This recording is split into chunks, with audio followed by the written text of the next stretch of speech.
From the New York Times, it's The Headlines. I'm Tracy Mumford. Today's Monday, October 7th. Here's what we're covering. This morning, Israelis are holding memorials and rallies to commemorate the 1,200 people killed during the Hamas-led attack 1 year ago today. Just 3 miles from Gaza, mourners gathered at the site of what was the Nova Music Festival, where militants killed hundreds of festival goers. And they played the last song that people heard that day before the attack began. Then, in Jerusalem, a group of families with loved ones still being held hostage in Gaza gathered just down from Prime Minister Benjamin Netanyahu's home, carrying pictures of their relatives. More than 100 people are still believed to be held in Gaza, though many of them have died. Some families have accused Netanyahu of not doing enough to free the hostages. When the war began, Netanyahu set out 2 goals: to bring the hostages home and to defeat Hamas. But 1 year later, negotiations for a hostage deal and ceasefire have hit an impasse, and Israel's own military now says defeating Hamas is not possible. Meanwhile, in Gaza, a year of airstrikes have made the territory unrecognizable. More than 41,000 people have been killed by Israeli forces, according to Gaza health officials. Nearly the entire population has been uprooted and displaced. Israel stepped up its attacks in Gaza over the weekend, labeling most of the northern part of the territory an evacuation zone and sending residents scrambling once again. Israel also stepped up its attacks in Lebanon, and the whole region is still braced for Israel to fire back at Iran, underscoring how much the conflict has spread since the war began.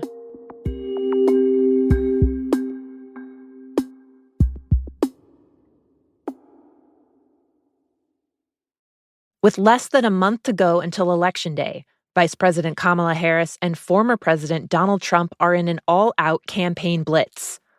Trump spent the weekend in the battleground states of Wisconsin and Pennsylvania.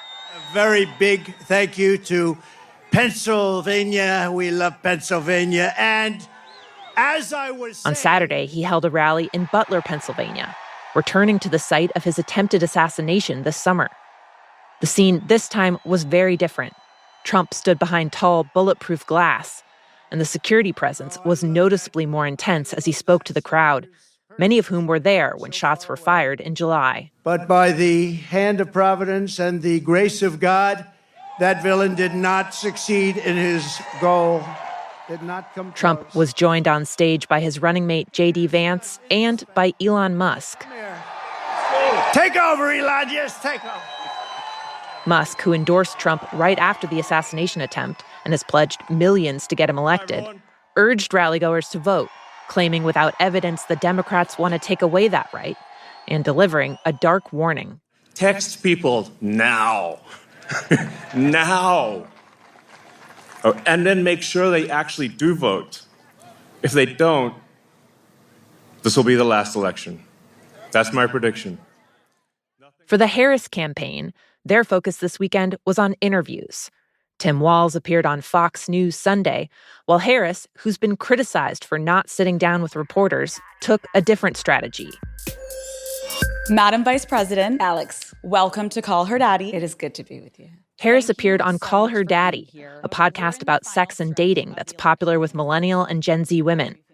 Their conversation focused on abortion rights and other women's issues. You know, right now, this fight for what we need to do around reproductive freedom is, could it be more at its core about just the basic right any individual of whatever gender has to make decisions about their own body and not have their government tell them what to do?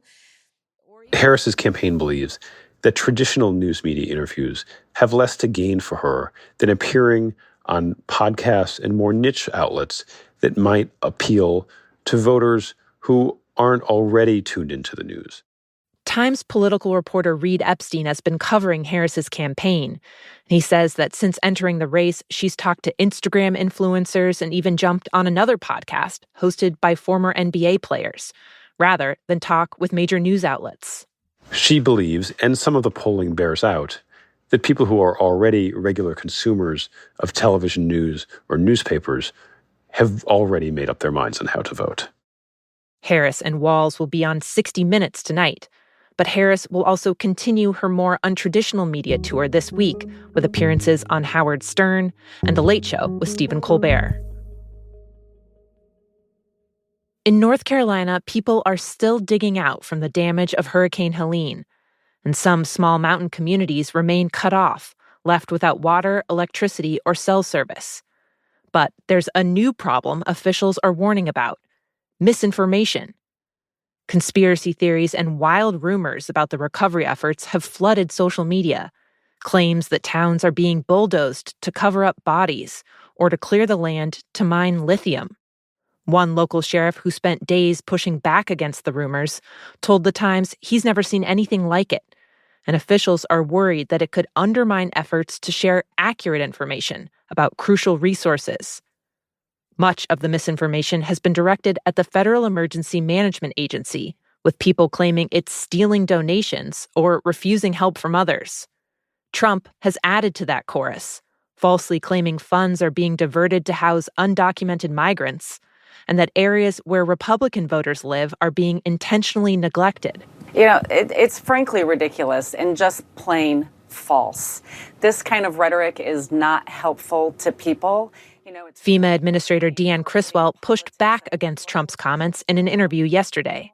I need to make sure I can get the resources to where they're needed. And when you have this dangerous rhetoric like you're hearing, it creates fear in our own employees. And we need to make sure we're getting help to the people who need it. Meanwhile, storm preparations are now underway in parts of Florida in advance of another hurricane that's forecasted to hit the U.S. Hurricane Milton is projected to slam into Florida's west coast on Wednesday. And Governor Ron DeSantis said a flurry of evacuation orders will be issued over the next day. And finally, the genetic testing company 23andMe used to be on top of the world. Customer after customer bought their DNA testing kits, sending in a saliva sample for the chance to trace their ancestry and family tree. The company hit a peak value of $6 billion. Now, its future is uncertain. Its share prices have dropped, the board's directors resigned en masse last month, and it's still under the shadow of a massive data breach from last year. All of the turmoil has sparked questions about the company's future and what will happen to its roughly 15 million customers' genetic information.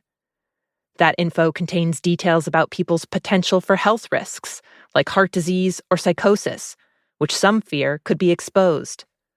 A company spokesman told The Times 23andMe adheres to all laws about data privacy and that nothing about that commitment has changed. But one professor of biomedical informatics told The Times, quote, "In theory, if there's a mess up with your credit card or social security number, you get a new one. It can be fixed. But there's absolutely no way to get a new genome." Those are the headlines. Today on The Daily, Sabrina Tavernisi returns to the story of two men, one in Israel and one in Gaza, to hear how their lives have changed in the last year. That's next in the New York Times audio app, or you can listen wherever you get your podcasts. I'm Tracy Mumford. We'll be back tomorrow.